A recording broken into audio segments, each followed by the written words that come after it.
Hello, everyone, and welcome to Molehill Mountain, episode 59. Andrew Eisen here, along with Zachary Knight. Hello, Zachary. Hello. Hey, Andrew. How are you doing this week? I'm getting back into the swing of things because I was on vacation and now I have to work again, and trying to get videos done. I'm like pumping through as many debut review videos as I can, so I can have like 2 weeks worth of videos, so I can focus on some freelance work. So there's a lot of new animes coming out then? Well, yeah, the new season, the new actually started a few weeks ago, but I was on vacation, so the summer season of anime started, and there's a good number of them. There's over 24, and I've shot 8 so far, and I'm just finished rendering number 6 or 7, somewhere in there. 6, I think. Yeah, I have 2 more to edit and render. Matthew asks, how long does it take me to render? It really depends on the length of the video, I would assume. Depends on the length of the video, yeah. And it also depends on the complexity of the scene. If I'm standing real still or sitting really still, the image isn't changing much. But if I'm moving all over the place, it has to do a lot more redrawing. So some of my most of my debut review videos so far have been 8 or 9 minutes. Those take maybe 40 minutes to render, something like that. But a couple of them have been close to 20, and those have taken like an hour and a half. It really just depends, and I need to update or upgrade my video editing software, because what I'm using is 2011. It's a little old, but it's expensive. I mean, the one I use is one of the cheaper ones, Sony Vegas, one of the cheaper ones you can get. But you know, with my cost of living handily outpacing my salary, you know, I'm like, should I splurge on a new video editor? Because the one I'm using works as long as I don't update my graphics card. Because I found out that if I update my graphics card, then my video editor doesn't work correctly anymore, and I can't render video. So, wow. I mean, it's something I'm going to have to deal with eventually, but for right definitely. now, I can't do video. It's like well, I can do video, but it's not. I can't do anything too complex. Like it took me forever to make a minute long, or no, how long was my trailer? it's probably like 45 seconds or something like that. Well, are we talking about the one with the Batman T-Rex one? No, that one was 30 seconds. Okay. But that one was only one cut, so like splicing 2 videos together, that was super easy. But I've got a minute-long game trailer for my Manly Boy game, and that one I was splicing together multiple chunks of video, title cards, and some still images in there. And that one, I had so many problems, putting that one together, because just because I'm using OpenShot, which is an open source video editor, comes built in with Ubuntu. But yeah, it just took me forever to make a minute-long video, and I was just like, I hate doing this. But the Justice League video, that didn't take me very long at all, and I didn't have any problems with it, because I took 2 movie clips, cut out the pieces that I needed, put them together, and boom, it was done. Yeah. So this one, I didn't do anything special with it. Yeah, this episode that I finished rendering before we started podcasting, is about 12 minutes long, and it took 43 minutes. And Matthew recommends, what did you say? Resolve? Okay, I'll look into that. Thank you. 13U cube, difference between render and upload. Render means combining creating the video, essentially. Creating the video. taking all of my video and audio and title cards and transitions and all of the cool stuff in my editing timeline and making a final MP4 out of it. Upload means simply placing that MP4 onto whatever servers YouTube hosts them on. And that can take time depending on YouTube, depending on your upload speed. Depending on the video, it can take 30 minutes to an hour. Again, it really depends on the length of the video you're uploading. And then it has to process on their end, and then usually it's ready. So, a couple different things. So, yeah. So anyway, getting used to work. I'm on call this weekend, so we're going to try and keep the podcast as close to an hour as we can because I've got stuff to do.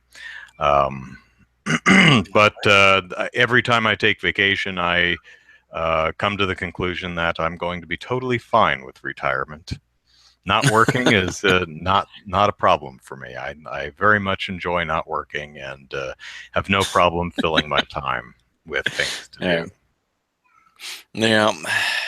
I mean, I have enough unplayed games just in my Steam library alone to probably last me the rest of my life. Because every time someone offers a free game on Steam, I'm like, all right, no interest in ever playing that, but it's free. So I'll just add it to the rest. Yeah, that's how I am. But yeah, I've got tons of games. I don't know how long it would take me to play through them all, and it's console, PC, handhelds, everything. I've got games that I haven't played all over the place. It's why I rarely ever replay games, because there's just too many. Why waste my life replaying a game when there's so many new games I could be playing?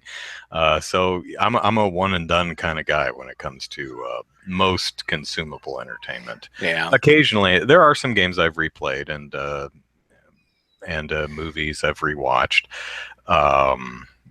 But there have been books I've reread and shows I've rewatched. But typically, anything that takes longer than a couple of hours, I'm only going to do it once unless it's something I really genuinely love. So, yeah, I don't replay a whole lot of games. It's got to be a really special game for me to want to replay it, and there's very few of those. Castlevania Symphony of the Night is definitely one that I like to replay. I like to replay the Zelda games too, like the ones I have played. Every once in a while I'll replay them. But yeah, there's it's like I read on the internet, people will say, "Oh, this game I have to play this at least once every year or something," and I'm like, it's a 50-hour game. How do you do that? It's like, when do you have the time to do this? It's like, do you not play any other games throughout the year? But no, it's like, I don't have any games that I just have to replay all the time because they were that good. But older games, games that I grew up with, if I come across them again and I remember having good memories of it, I'll buy it and play it again just for that nostalgia's sake. And but nothing recently comes to mind that says I have to play this all the time. But, if I end up doing for the Extra Life charity event, the games I play on there are, I'm pretty sure so far they've all been games I've played before, and I do that mostly because a lot of times watching someone stumble through a new game that they've never played before and they don't know how it works or what to do can be really frustrating to watch. So I think generally it works better to, if you're going to stream games, if you're streaming a game that you're familiar with, even if it's something you haven't played in a long time. So I'll be so the Extra Life charity event and the practice streams or whatever you want to call them that I do in the weeks leading up to that are almost all replays. Although I did have an idea of a game I'd get for the stream. They're actually, come to think, I've done that before. There are games that I've purchased specifically to do on the stream. Sakura Wars was actually one of them, but I played it for a couple of hours beforehand just so I could really get a handle on how the game played. Because to me, there's really nothing more annoying than watching someone play a game for the first time and you know how to play the game and they don't even realize there's a jump button or a run button. And you're like, oh my God, just do the thing. Read the instructions, you dolt. I find that frustrating. I try not to do that. 13U Cube, what is your most replayed NES game to date? Probably Super Mario Brothers. I mean, I probably, probably Super Mario Brothers. Although I'm thinking about games I replayed when I was young, and that doesn't count because I only had so many games. You know, they didn't rent out Atari games at Blockbuster when I was really young, and I didn't even have an Atari until I was like 8, maybe. So. Yeah, probably Super Mario Brothers. What about you, Zachary? Yeah, most replayed. That's a tough one, I would think. Because I know I've been front to back through Super Mario Brothers several times. See, confession here, I've never actually beaten Super Mario Brothers. Oh, really? The first one. Did you know there are warps that you can use? Yes, I did, and I always get to World 8-4, and I can't make it through. 8-4 does suck because it's one of those stupid maze castle levels where you have to run. You have to take the right path, or it just repeats. I hate that. Now, in later versions of the game, they introduced a incorrect sound effect. If you take the right path, it goes do do do do, and if you take the wrong path, it goes eh. So that makes it a lot easier. But when you're 6, 7, 8 years old and your experience and video games haven't been around for a long time, you're like, what's going on? Why won't this level end? It's just, is it broken? Because there's very little else in the game that does that. I think there might be one other castle that does that, but if you skipped past it with a warp, you're going to be really confused. So So I guess most replayed NES game would either be Zelda or Dragon Warrior 1. Because I've played through Dragon Warrior 1 a few times, and Zelda quite a few times. I just can't. I wouldn't say that any of those are any NES game that I ever had was a game that I've replayed a lot. Yeah. But, it's hard because when I think of replay, I think of a game that has an actual ending. Not like Tetris or Pac-Man or Duck Hunt. Games that you just pick up and you play until you're done playing them, and there's really no end point to a lot of these games. Or so when I think of replaying, I think of a game that actually has an end, like Super Mario Brothers. I mean, you can start a new quest, but 13U Cube asks, didn't you confess that you haven't beaten Link to the Past? I don't know if you're referring to me or Andrew. Probably but I have. I've beaten it. It's Super NES, but the 3D Zeldas are the ones that I haven't beaten. So Ocarina of Time, I've never actually played Majora's Mask. I haven't beaten Wind Waker. I haven't played Twilight Princess, and I haven't played Skyward Sword, and of course, I haven't played Breath of the Wild yet. And then I guess the Link's Awakening is the only handheld Zelda that I've actually played and beaten. And Link's Awakening is actually a game that I replay. I've replayed a number of times just because I like it. I've never actually played the Game Boy Color version, the DX version, I think they call it. Yeah, I've never actually played that one, so I don't. Yeah, I haven't played it because I got it in a sale somewhere. Yeah. Sniper Dropper says hi, so hi, and everyone else in the chat. Yeah. Let's see. So to answer your question, yes, I have not beaten Link to the Past. I have played it. I didn't play it for very long because I got annoyed with it and I turned it off.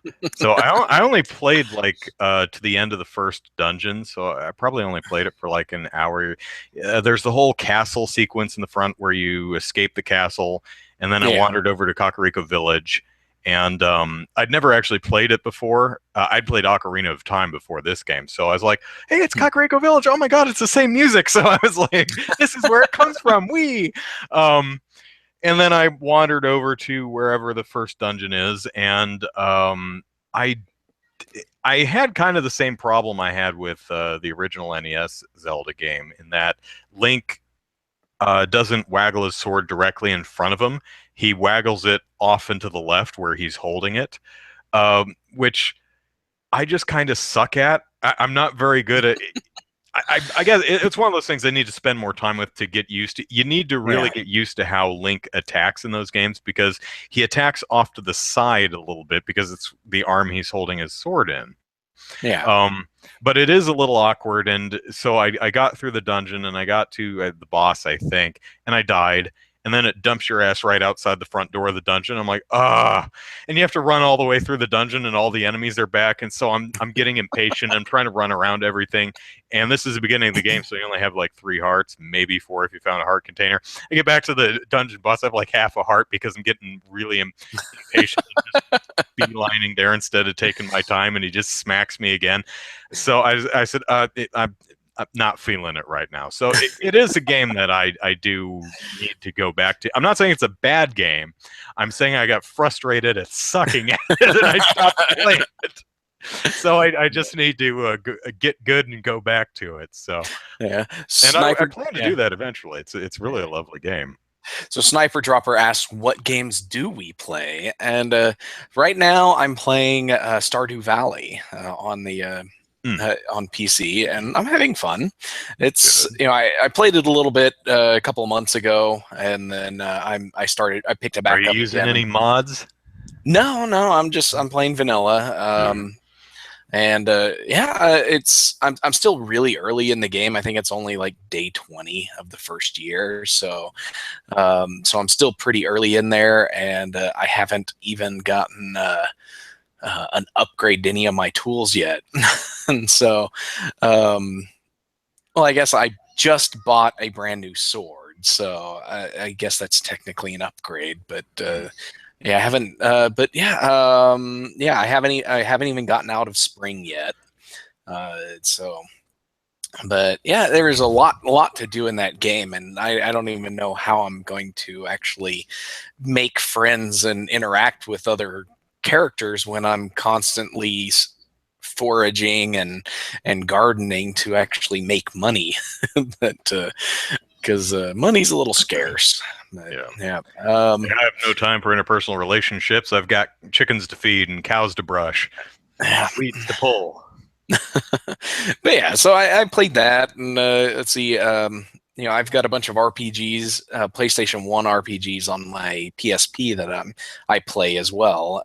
On there, I'm playing Grandia, and right now those are the only games that I'm currently playing. But I've got tons of games that I play every once in a while. But yeah. I'm actually still playing through the. Actually, I haven't played it since Mom left last weekend, but still playing through the last story. Um, Probably about. It feels like I'm in the last third of the game. Um, it feels like the Yeah. big twist has happened, and now we're rushing towards the climax. Yeah. So, having fun, a lot of fun with that. Controversially, I actually prefer the last story to Xenoblade Chronicles, and don't get me wrong, they're both fantastic games, but Yeah.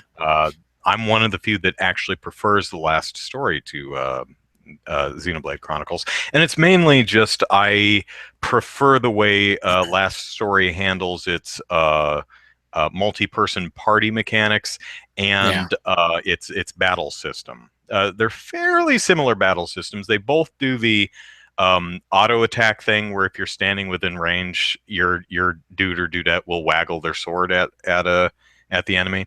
Hmm. You're in both games, the input is more focused on positioning and well, if you're in Xenoblade Arts, the big special attack kind of stuff. And Yeah. Last Story is does something very similar to that. Um, let's see. First ever game we 100%ed. Ooh, 13U Cube. Interesting question. A lot of the well, I mean, you can't really 100% most of the games on Atari. A lot of the NES games didn't. The early off the, Zelda had 100. You technically 100% because you got all the items and all the I heart containers. suppose But the first game that I recall actually 100%ing because it actually gives you a golf clap for 100%ing rather than yes, I found everything in Legend of Zelda. It would be the Donkey Kong Country, because that yeah. game you could get 101% by collecting all the Kong letters and all the, I don't remember if they were doing puzzle pieces at the time, but I think Um, the big gold medallions that the Kremlings with trash cans on their yeah. heads had. Um, that was a game that you could 100%, and that's off the top of my head right now. That's the earliest game I can think of that I definitely 100%ed. But I did Yeah. beat a lot of a lot of Yeah. NES games, so beating them is so much, like Mega Man 2. I played before Mega Man 1. I 100%ed that. But then again, I mean, if you play through the whole game, if you beat the game, you've 100%ed. I Yeah. don't think you can actually skip any of the bosses or upgrades or anything. No. Mega Maybe Man some of the Easter eggs. X. Well, Mega Man X brought in equipment The upgrades helmet and and things boots and like then stuff. that. Yeah. Yeah. Yeah, so it was possible to beat the game without getting all of those, but 100%ing a game, yeah, that's an interesting one. I would probably say my earliest one was Metroid 2, Return of Ooh. Samus on Okay. the Game Boy. Sure. Sure. I actually, because I bought that one, and I've actually 100%ed it under 2 hours, so I got Nice. I got her fully out of the suit at the You got end. the But bikini ending, yeah, because there's um, a suit ending. I think there's a suit ending. there's The a various suit, a very helmet, suit without the helmet, and leotard, and bikini. I think are the yeah, four endings. There might be a um, fifth. I don't remember. That sounds right to me. But Yeah, I'd have to double check. But yeah, it's um, based on percentage and time, I believe. yeah. You have to get her the bikini ending. You have to 100% it under 2 hours, and then yeah, there's a few other endings based on time and how much percentage you get. Um, first playthrough, like if you've never played a Metroid game in your life and first time you play it, you're just going to get her full suit. You're not gonna see it. She's not gonna take anything off. Oh yeah, But probably not. yeah, I mean, maybe your helmet if you got yeah, everything, but yeah. But yeah, that one, and then um, I guess Mega Man X would probably be the next one that I can think of that I fully 100%ed. mhm. And then Castlevania Symphony of the Night is another one that you actually 200% that one because it's got the upside down castle. But Yeah, I've definitely 100%ed Super Metroid, and what was the other one you just said? Castlevania Symphony of the Not Night. Castlevania. Oh, There was Mega another Man one. X. Mega Man X. I've definitely 100%ed that. So it kind of depends on which one came first and which one I Yeah, played first. I don't really remember the order of when they came out or what order I actually played them in. But yeah, yeah, I think one of the hardest games I ever beat was Snake Rattle and Roll on the um, NES, which is yeah. kind of like Marble Madness, only with worse controls. I mean, oh man, it is. That game is it's one of those games that's shot from a isometric perspective, and Yeah. um, pushing up makes you go up and to the right, and pushing left makes you go up and to the left. So you end up kind of holding your NES controller crooked as a mnemonic device to remember which direction makes your snake go one way or the other, and Nice. landing on platforms and not slipping off is a chore. But I actually beat that game, and that's one of I feel one of my greatest. And I've beat some really hard games like Battletoads and one of the Ghouls and Ghosts and Goblins, one of the one on the NES. Yeah. You've actually beaten Battletoads. Wow. Actually, I think no, Did I you didn't ever do the beat Super. I Ninja didn't have that Turtles? game. No, no, no. Almost. Ninja Turtles is unfair because in the last level you have to go through this. You have to fight the. No, no. I'm sorry. The second to last level. Last level is a Technodrome.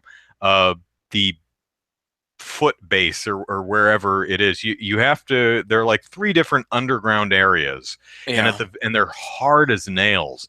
And at the end of each of the three underground areas is a door, and there's a chance, a 1 in 3 chance, I suppose, that the Technodrome will be behind that door. Well, I have no luck when it comes to the random number generator, so I would always find the Technodrome really, really late. I only have like one turtle left with a third of his health. And so I never really got a chance to practice fighting And the it's always Technodrome. Michelangelo. Yeah, it's always Michelangelo or Raphael with the little little short size, and so I was never able. I came really close a couple times, but I was never able to actually defeat the Technodrome, and I gave up on it mainly because I was getting sick of looking for the damn thing. I was getting sick of battling through the underground areas, going to the door, no Technodrome. I'm like, oh, come on now, Yeah. you know. So I never actually beat Ninja Turtles for the NES, Yeah. which that's a shame. Yeah. I never But found I the dam first area, Ninja Gaiden. the area where you're Oh, swimming yeah, the dam. through the reeds to disarm the bombs. That's one that gives people a lot of gamers fits, but I never actually found that sequence really difficult. Uh, It's not actually well, the difficulty isn't in getting through and disarming all the bombs. The difficulty is avoiding those stupid electrocuting plants, that's and what I never had much of and a problem swimming through the pink seaweed. yeah. Yeah. Uh, Ninja Gaiden. Actually, no, I played it a little bit in the arcade. I never played the NES version of Ninja Gaiden. I've beaten the NES version. I think it was only I think Wow, I've only that's done it tough. once, but yeah, it is a very tough game, and I was very determined to beat that. But yeah, let's see. Do we like going to conventions, gaming conventions? Not particularly. Because there's people there, lots of them, and they get in the way of the Yeah, things I'm interested in, the video games. I have been to E3. I've been to. I like some of the smaller, quieter conventions. Like I was at a Games for Health convention, yeah, which was a only a small hotel and a couple of suites, just some nice conference rooms where they had presentations. It was low key, not a lot of people that you had to fight through. Um, mhm, so I enjoyed that. yeah, I actually considered going to Gamer X this year because because of her background in game politics. I'm familiar with Matt Kahn and some of the other people who are routinely there. And I thought, it's in usually north of me, like San Francisco or something like that. So yeah, maybe I'll go there, check it out because I've never been. And so I recently I looked at the site and Gamer X is in New York this year. I'm like, well, okay, maybe next year. But it's nice. actually the same weekend as the Extra Life thing, so I wouldn't have been able to go anyway. But Yeah, one of these days I'll check out that convention. yeah. Because See, I haven't been. I'm never going to make it to PAX. Yeah, I don't think I'd want exactly. to anyway. Too many people. But no, I've been to Super BitCon. It's a local convention here in Oklahoma City. Been there twice as a exhibitor, and I've walked the floor and checked out all the other stuff both times. And other than that, I went to back in 2006. I went to the Games Writers Conference. It was a down in Austin. It was a an offshoot of the GDC Game Developers Conference. Now it's just called Game Developers Austin or something like that, or Game Developer Conference Austin or something like that. But it was a lower key type of event from the regular GDC, which I would love to go. But I would love to go to the actual game developers conference at some point. But one, I don't have any money. I never have the money to pay for it. And two, I would like to be able to say that I have made a game and released it and have made at least something off of it, when I go. But the only other ones that I would like to go to, there's a convention up in Tulsa. It's called Games XPO or something like that. They had their first one last year, and they're doing it again this year. I'd like to get up there to that one. That's in September, and maybe one day PAX. I don't know. I have no interest in actually going to E3. So, but especially PAX, since this year they let even more people in who have no business being there. Yeah, but PAX would I be fun went to as a go to, journalist, and it is really hard to do your job there. Yeah. One of my life goals is to get on a convention panel, just so I can amuse myself by looking out at the sea of faces, wondering who the hell I am. It's just a dream I have. It's like we have this person which we understand why they're here, and this famous person, and Andrew, and everyone's like, who the hell is this guy? Hi. What? It's a dream. Maybe one day it'll happen. I'd also like to go to a horror film festival, because there are a couple that are really neat. I've actually never been to a film festival, and just watching a bunch of cool movies with people who know to shut the hell up and turn off their phones during the movie sounds great to me. Yeah, South by Southwest would be fun to go to, because that's movies and music and everything. I wouldn't mind going to there. It's like I've listened to some of the music that came out of South by South, or from the bands and stuff that went there, and there's some very talented people that do that. But, let us move on to our first topic, half an hour into the show.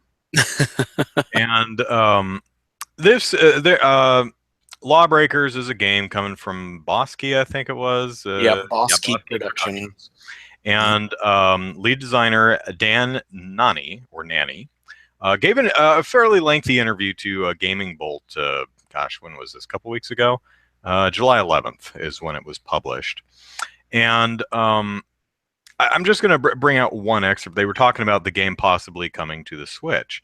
And he said, Game Bolt said, Lawbreakers isn't coming to the Nintendo Switch. And he said, we haven't announced that yet. Who knows? Ha ha ha. And Game Bolt said, but if Nintendo Switch sells well, do you think there's a possibility? And here was the answer, which I found kind of annoying. There's a possibility for everything and anything in this world. I think the hardest part with the Switch is the controls. Look at the game that we have right now, and we just literally, by the skin of our teeth, put the entire game and the control pad that the PlayStation has.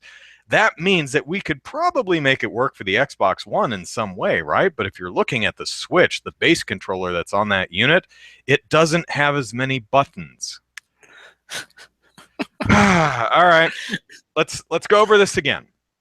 Here's the PlayStation 4 controller. I don't have the Switch yet, but trust me when I tell you I'm being accurate in what the Switch has. So we've got 2 analog sticks that are clicky. So do the Joy-Con. We've got 4 major face buttons, just like the Joy-Con. We've got I don't know if you want to count the directional pad as 1 button or 4 buttons, but they both have a directional pad on it. Both of them have 4 shoulder buttons. Sorry if I'm blinding anyone with this stupid light that the PlayStation 4 controllers have. So it has the exact the start and select buttons and a home button. Well, I mean, it's kind of silly to count the home button, since I don't think you can do anything with it other than go into the home menu. I think that's reserved. I don't think you can do anything. I don't think you can. But the share button is for sharing, and there is a share button on the Joy-Con. There's also a home button on the Joy-Cons. I mean, so if you really want to count that, and this trackpad, it's a rocker, so I guess there's technically 4 quadrants. But there's also a plus and minus button on the Joy-Con. And if you undock the Joy-Con, there are 2 more buttons on the insides of both of them, so that's 4 more buttons. So this guy is completely wrong about there not being enough buttons on the look, developers. It's the same controller. It's the same 2 clicky sticks, 4 shoulder buttons, D-pad, and 4 face buttons. All of the controllers have the same inputs. You don't get to use that excuse anymore. We're not using it with the Wii. Yes, the Wii was like buttons. Now you don't. The Wii technically, because with the Wii, I'm trying to think. Okay, so you had 2 triggers on this one, or a shoulder and a trigger. You had A button and a trigger on this one. Then you had the analog stick, but the analog stick wasn't clicky, so I guess you which controller we're talking about? The nunchuck on the Wii. Oh, right, yes, not clicky. So that wasn't clicky, but you had the 4 face or directional buttons there, and then the plus and minus. And I guess you couldn't really use the 1 and 2 button if you were using it in Wii remote mode with the nunchuck, but you can if you bend your thumb all the way down here. It's about as uncomfortable as the black and white buttons on the original Xbox controller when they move them under your thumb instead of the first Xbox controller, the big bagel, whatever you want to call it, had the black and white buttons, and you had to like move your thumb way up to get them. And then they made the small version, and they moved them pretty much down under the pad of your thumb, so you had to kind of reach down like this to grab them. Oh man. I never thought the Xbox 360 controller was that great. I thought it was fine. I thought it was perfectly adequate, but people are, oh my god, greatest controller ever. I'm like, no, it's just fine. I mean, compared to the original controller, yeah, it's great, but it's I didn't think it was a world revolution in controller technology. But anyway, this Boss Key Productions guy, I'm like, does he think that one Joy-Con is the whole controller? Does he not realize that it's 2 Joy-Con or is the whole controller? I'm wondering about that, because that's the only thing I can think. I don't believe he's actually, deliberately lying, because that's stupid. But I'm wondering how he could make that mistake. Well, if you're watching just the promo video, half the time they're playing multiplayer and they're holding a single Joy-Con. But the shots of them playing Zelda or Skyrim or whatever, they're always holding either the whole Switch unit with both Joy-Cons, or with the Joy-Cons docked on the gamepad dock thing. Even in this article on Gaming Bolt, it's like pretty much every comment is dude, this thing has the same number of buttons. It's like, some people have posted pictures with the Switch Pro controller and the PS4 controller side by side. Somebody else posted one of the Switch Joy-Cons docked on the grip next to a PS4 controller, and everybody's like, the number of buttons are the same.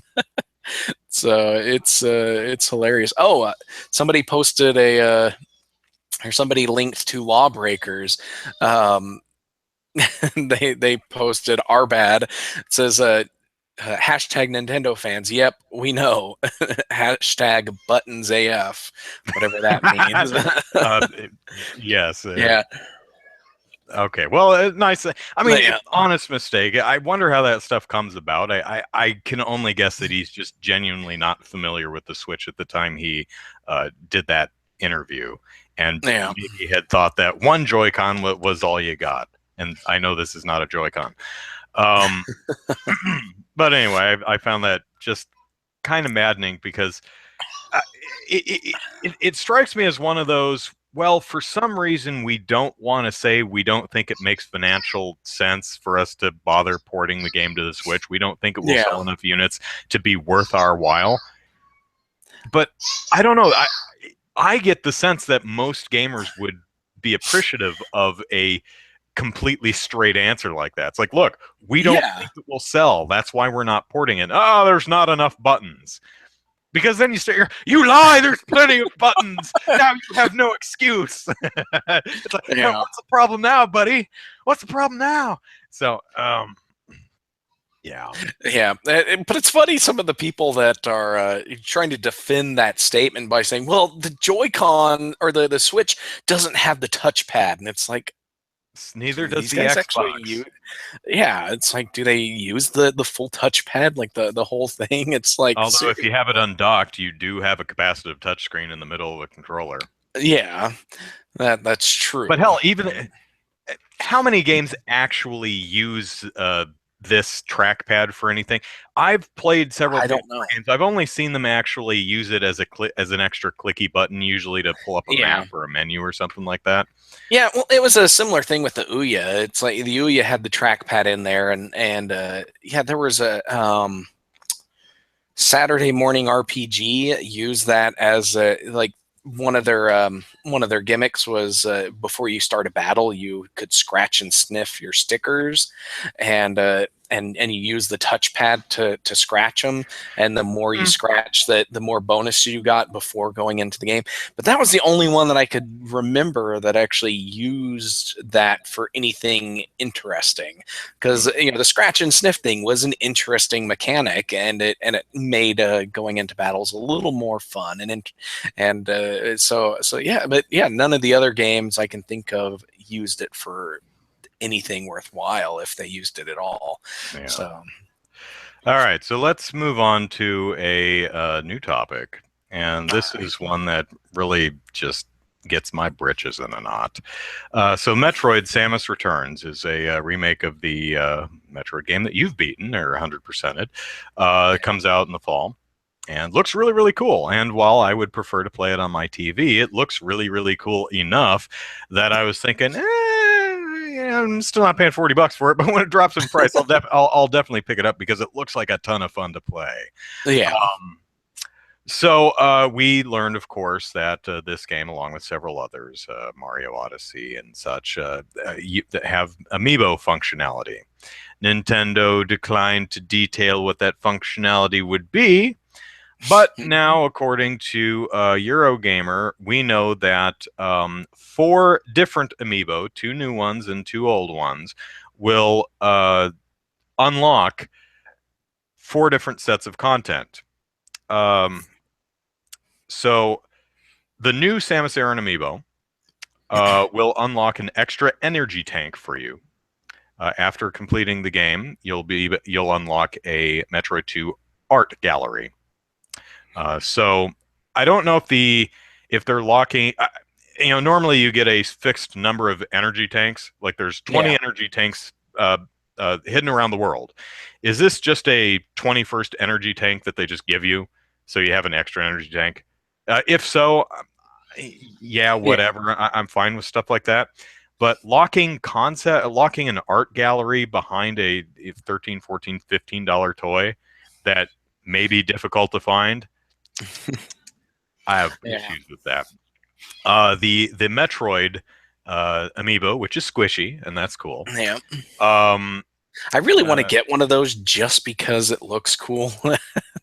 Yeah, but it's like I have no interest in amiibos as amiibo functionality or anything like that. But that is just a really cool looking figurine, and I would like to get that. But yeah. So what it does is if you tap it, it reveals the location of any nearby Metroids. And if you've never played the game, the goal of the game is to eradicate. There's like 15, 16, 20, I don't know. Some Metroids in the. How many are there? There's a lot. There's actually. I think there's 0 that you actually fight. I think they're all mutated by the time you get to them. There's Metroid Alpha, and Metroid Gamma. There are a handful of base Metroids. Are there? And then, but the vast majority of them are in some stage of metamorphosis, and so. Yeah, most of them are going to be some form of monstrous Metroid looking thing. But anyway, apparently you tap this and it'll show on the map permanently, briefly. I'm really not sure where the nearest Metroids are, and that's fine. Whatever. Yeah, because in the original game you had a a counter that every time you eliminated one, that counter would go down, and that's how you would know how many you have left to kill. I don't think there was any functionality that told you where Metroids were. Yeah. So once you beat the game, you can unlock a new difficulty mode. And that's another thing that really, really rubs me the wrong way. They're locking a difficulty mode behind a separate $15 figurine. Yeah. All right. So the Smash Brothers line of amiibo, the Samus Smash Brothers amiibo, will unlock an extra missile tank. And after completing the game, it unlocks a concept art gallery. Zero Suit Samus from the Smash Brothers line will unlock yet another energy tank, and will unlock a sound test mode. Basically, you'll be able to listen to the game's soundtrack via a menu option. Now, I have an extraordinary problem with that. The game costs $40. So if you want concept art, art gallery, new difficulty mode, and I think another costume. One of these I think has a fusion costume. Yeah, that's the Metroid. It comes with Samus's fusion suit. So sound test mode, art gallery, concept art gallery, new costume, sound test mode. Did I already say that? Whatever. These are and then two energy tanks and a missile tank. Superfluous stuff. But this is stuff that belongs in the game, especially a game you already paid full price for. So what Nintendo's saying is, like, do you like sound tests? Do you like art galleries and new costumes and stuff? $40 ain't enough. You're going to need to buy about $60 worth of amiibo to unlock all that stuff in the game you already paid $40 for. Yeah. Call me a pain in the bum, but I'm not buying the game now. Maybe I'll catch it on sale or buy it used or something like that, but I am so disgusted with this. I really, really don't like that. See, if we're actually on the console, I'd probably bite the bullet and play it, but I didn't want to play it on the handheld anyway. So this is like, okay, you know what? I'm not even going to bother. Yeah. Well, see, my issue with this isn't so much that they have this extra content. It's the fact that the extra content is tied to a physical object that has a limited supply. Are the Samus and Zero Suit Samus from the Smash Brothers line, are those even still available in stores? No, they're not. I have never seen either of those at Walmart or Target, Best Buy, GameStop, wherever. I have never seen those two amiibos on the shelf. These other two, are they going to make one of each of those for every game that they ship? So are they going to do that? No, they're not. They're going to ship maybe at most a quarter of the number of games that they ship. And so these are very limited supply things, and which means that there's going to be a lot of people who buy the game who aren't even going to have the option of getting these amiibos to get this extra content. It's just they're not going to be physically available for them. Yeah. Which means that a lot of people, if they really want this stuff, they're going to end up going on to the black market to get. There's actually a black market for. They're just paper cards that have a RFID chip in them that you can flash with different amiibos. The software that's on the amiibos, you can flash it onto these cards, and then you can use those. And there's a huge black market for that because nobody can find 90% of the amiibos out there. It's like the only ones I ever see at Walmart are variations of the Mario Brothers characters. Yeah, a couple of Mario lines. And then a few. I've seen a few Animal Crossing ones, and a few other ones, like just from games that aren't that big of a deal. But all the ones that are used for like any Zelda ones, there's no chance you're going to find anything related to Zelda Yeah. on the store shelves. Any of them that are used in Smash Brothers, you're not going to be able to find other than Mario ones. But yeah, it's just and then you've got the Donkey Kong and Bowser that came with superchargers. It's like you're not going to get those ones anywhere either. So yeah, it's. The amiibo thing is sure, it's making Nintendo a lot of money, but it's making a lot of gamers frustrated. They're essentially $15 NES classics. Everybody wants them, but nobody can get them. Right. Here's the thing. If these amiibo, if one of the amiibo, the one that unlocks the concept art gallery, right? If normally unlocking the concept art gallery required you to 100% the game, but if you didn't want to take the time to do that, you could tap the amiibo on there and poof, you've got your concept art gallery. That I would be completely fine with. Yeah. But according to the Eurogamer article, there is no alternate method to unlocking difficulty mode concept art galleries other than finding these fairly expensive figurines and buying them. Yeah. So, just looked on Amazon. The Samus is about $15, and the Zero Suit Samus from the Super Smash series is $20. So, that's just a lot of money. I mean, think about it. Do you really? One of these amiibo unlocks a concept art gallery and gives you an energy tank. Is that $20 worth of DLC to you? And this is inconvenient DLC. This is not drop $20, download a key to unlock stuff in the game. This is you have to either find it online and have it delivered or go out and hunt it down in the stores. Yeah. You get a figurine out of the deal, but I don't want one. I want the concept art gallery, and the game I already paid full price for. Gosh darn it.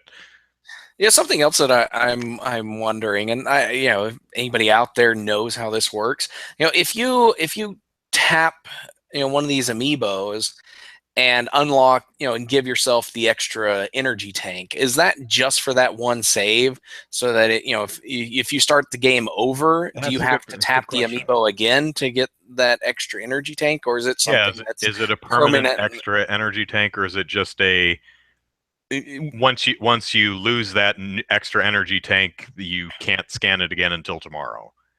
Yeah, it's kind of like some of the food dishes that Breath of the Wild does. It gives you extra hearts beyond what your heart containers do. You have 5 heart containers, and then you get 6, 7, 8. But once you deplete that, they're gone. You can't fill them back up without eating that dish again. Maybe it works something like that. And that kind of thing, I don't have a problem with. Little help modes, I don't have a problem. But actual game functionality that we used to get for free, that I find bothersome. You should not be gating content in a game with expensive toys. You should not be doing that, says I. Anyway. Yeah. Our chat is having a lot of fun talking amongst itself. I don't think you're listening to us, but I'm glad you guys are having a lot of fun chatting. Let's move on to another topic. And here's another one that gets my goat. I have a goat, and it is got. So, ThinkGeek, which I should point out is owned by GameStop, announced a couple of weeks ago, actually a couple days ago, 5 days ago, 4 or 5 days ago, that it had thousands of NES Classic Editions to sell. Where the hell did it get thousands of a discontinued product? Don't know. Was GameStop hoarding them all? But here's the thing. It may have had thousands of units to get rid of, but it wasn't selling just the units. Oh, no. If you wanted one, you had to buy them in one of 6 incredibly overpriced bundles. Yeah. So, one bundle was the NES Classic Edition plus a Mega Man helmet statue, plus 8 little Mega Man character perler things, for $170. Now, remember, the NES Classic Edition was $60, so that's $110 for 8 little perler things and a helmet for your desk. What? The second one was the NES Classic Edition plus I think it's an art book. Let me double check on that. What is this thing?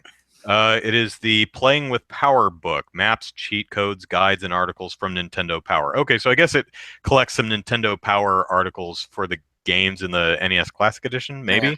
But it also comes with a Tetris lamp, and Tetris is not in the NES Classic Edition. This is $150. So $90 for a little lamp and a book. Another NES Classic Edition got bundled with a plush Mega Man helmet, a Mega Man Buster mug, and it's either Zero or Proto Man Buster. $220. Wow. Another one. $160 for the NES Classic Edition for a Zelda Shield backpack, a Sheikah Slate notepad, and 2 cups. Little mugs. ceramic travel mug. Yeah. $160. Another one is the NES Classic Edition plus 3 canvases. I think they're just little they're pictures just little, of Mario Brothers, Metroid, and Zelda game basically. cover art. Yeah. And you get a Piranha Plant puppet, hand puppet, which is honestly really cool, but and also a 550-piece Zelda puzzle for $140. And then the last one is the NES Classic Edition, plus that Nintendo Power book, plus another small puzzle and a question block lamp for $150. So here's what this reads as to me. GameStop hoarded a ton of NES Classic Editions and is dumping its unsold merchandise through ThinkGeek by bundling it together and forcing it, because they know you want one and this is the only way to get them. So they're getting rid of unsold stock by bundling the NES Classic Editions that they hoarded. This is essentially scalping to me. Yeah. I really have a problem with this. This is some scummy behavior to me.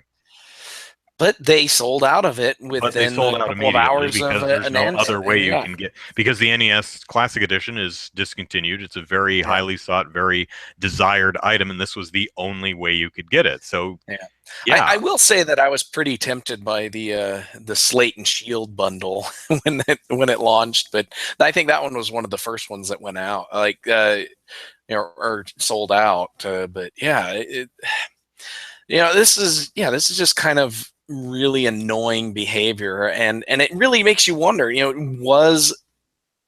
GameStop hold back these NES classics for this purpose? Were they actually not stocking their stores with these things in order to sell them through ThinkGeek and make extra money off of them?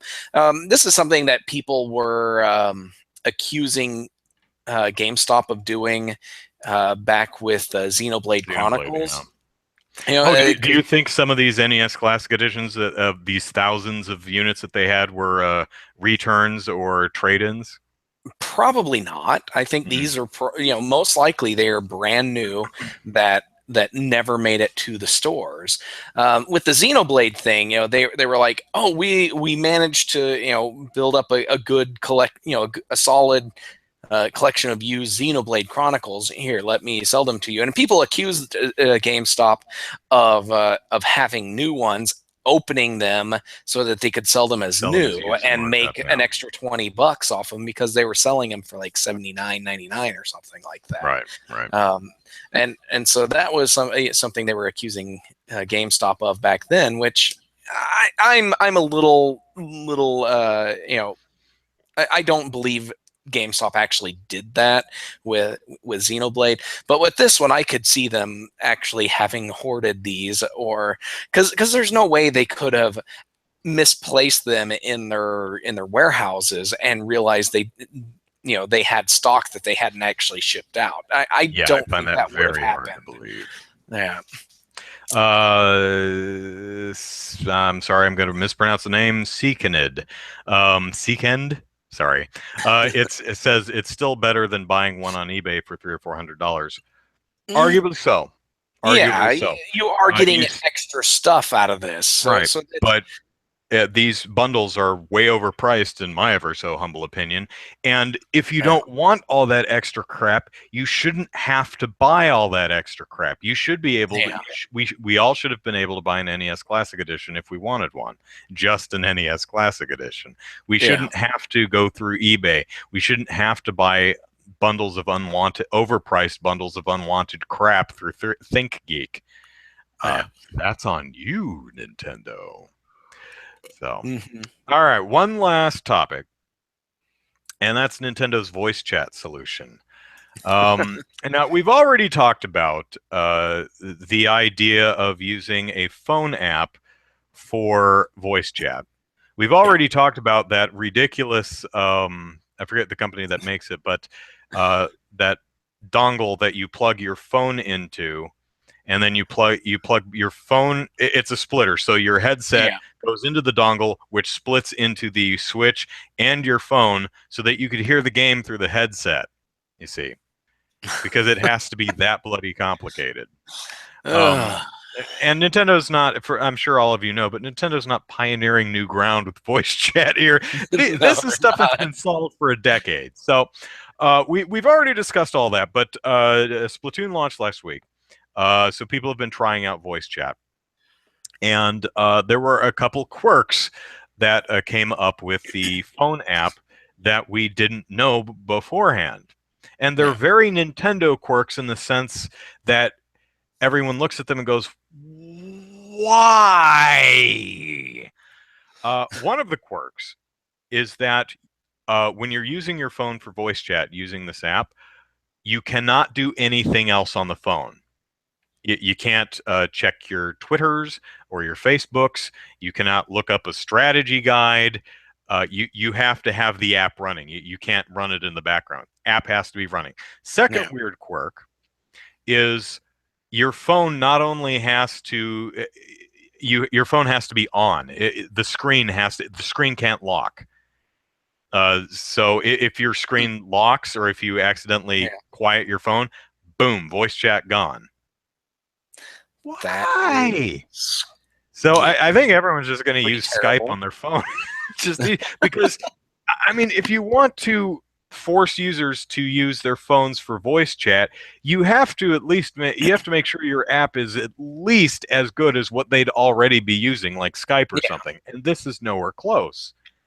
I don't know if Nintendo is like so afraid of toxic anonymous people that they're trying to make voice chat just such a fuss, so unpleasant that no one's going to bother. It's like no one will have a bad experience with toxic players if they never voice chat. Oh my god, Nintendo. So it's they're I don't know what they were thinking. Maybe they were thinking, oh, we could save money by not having to build the proper hardware into the Switch to support voice chat along with game audio and all that. But seriously, it shouldn't be that difficult. Sony and Microsoft have been doing this since forever, and it's not something new. It's like nobody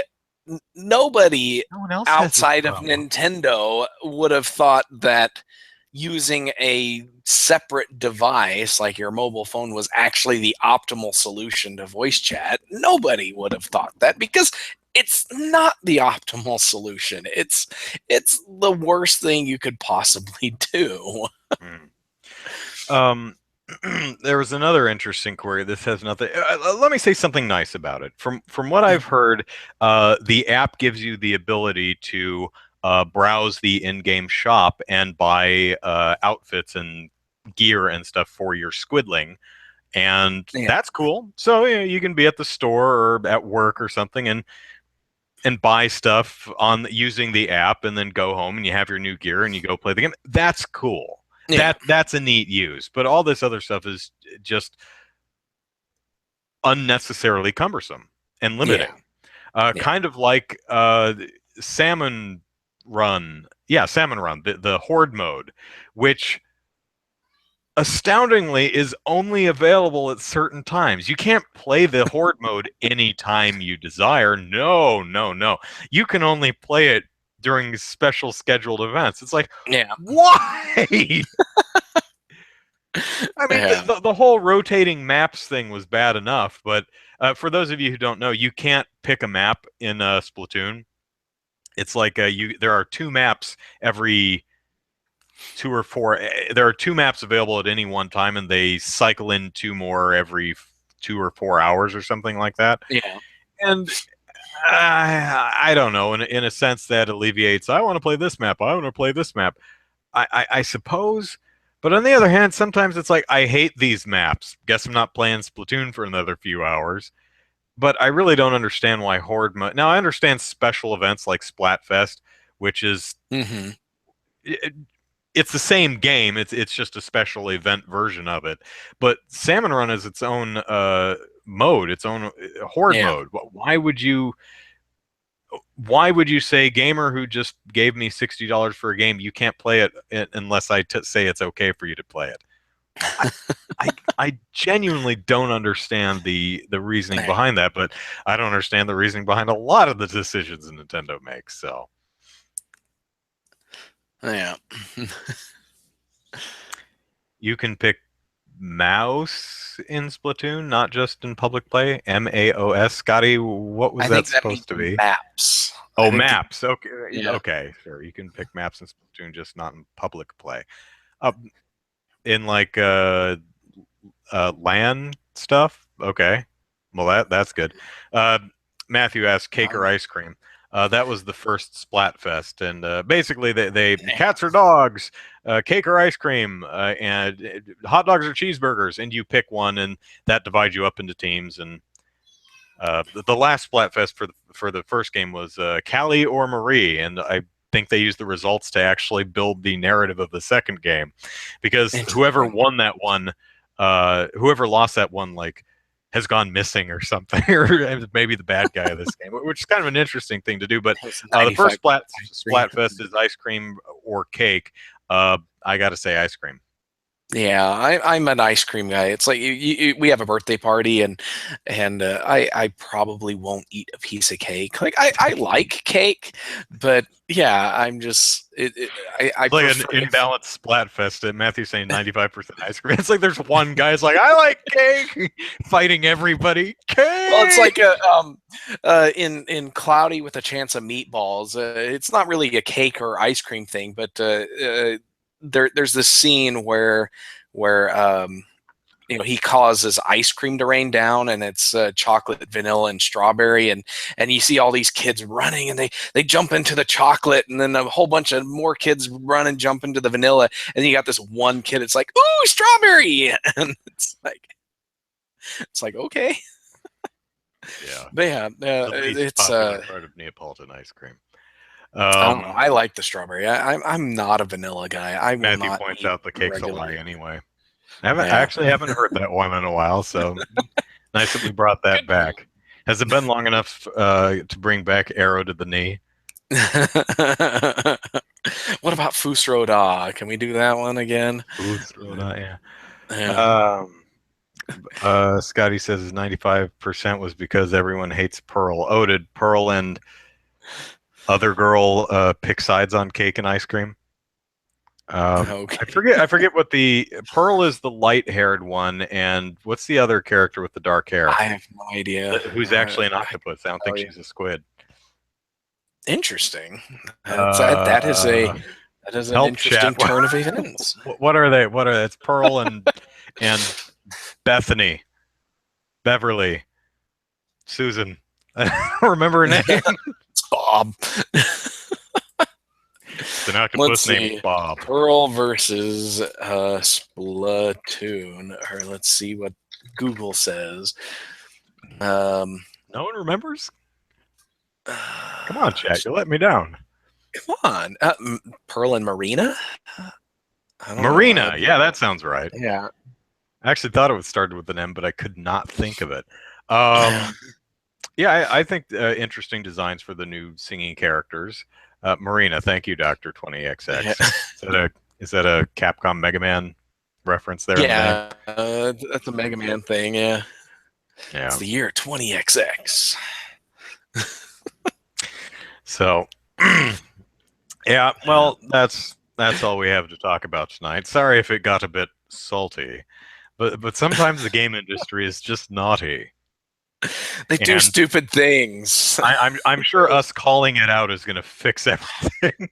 Yes, I'll do a exactly. YouTube video. Don't think I won't. So, all right, let us plug our stuff and get out of here because I got to get back to work. So, All uh, right. Andrew Eisen here. I cut my hair just a little bit. Still trying just trying to see what it does, and it doesn't do anything attractive, but that's all right. As far as YouTube goes, I'm doing a new season of Debut Review where I look at the first episode of all the new anime and let you know what I think about it and how well it did at convincing me to watch the second episode. And I've done 8 episodes so far. I've only aired one. The first episode aired yesterday. Second one airs Monday, and then it's Monday, Wednesday, Fridays. Um, it's been a rough start. They've ranged from bad to meh. um, and some of them are. It's hard talking about the meh ones because what do you say? They're Yeah. not good, so you can't fawn over them, and they're not bad, so there's not much to make fun of. It's okay. It's there's a guy and a girl, and they talk to each other, and I don't care. It's sometimes it's really hard to talk about the really truly mediocre shows, but there's like 24 new shows, Yeah. plenty more where that came from. If you enjoy the series and you are super excited to see each new episode, I post them on my Patreon page for my patrons to watch as soon as they're uploaded. So if you are one of my patrons, you can watch the first 5 or 6 episodes. 5 episodes are available right now, and I'll probably have all 8 available by the end of the weekend. So patreon.com/Andrew Eisen, I think is the URL for that. And supporting me at any level will get you early access to the videos. Let's see what else. Follow me on Twitter at Andrew Eisen, and yeah, that's good. So, Zachary, plug All right. away. All right, you can follow me on Twitter at Easy Night. You can also, I also have a Patreon where it kind of goes towards Random Tower and OK Game Devs and a couple other things. It's just patreon.com/Easy Night, and and so check out Random Tower for when I write random things about the games industry, movie industry, whatever it comes to mind. And also check out OK Game Devs on Twitter. This is where I talk about and retweet stuff from what game developers and other creative people in Oklahoma are doing. And I also write about it over at okgamedev.com. And finally, I do game development. You can check out DK_gaming on Twitter and divineknightgaming.com. I am starting work on a new game. It's going to be a fishing game along the lines of the mini game in Breath of Fire 2 and 3. I just had a lot of fun with those, and want to try my hand at making a full-blown fishing game style. Kind of maybe a little bit of RPG elements in there too. But yeah, so you can follow that development over there. So there you go. All right, that's it for us. Thanks for watching, and thanks for our chat for entertaining themselves during the entire discussion. Glad you guys are having fun. Hope to see you all next week. Till then, take care. Bye bye. All right, see ya.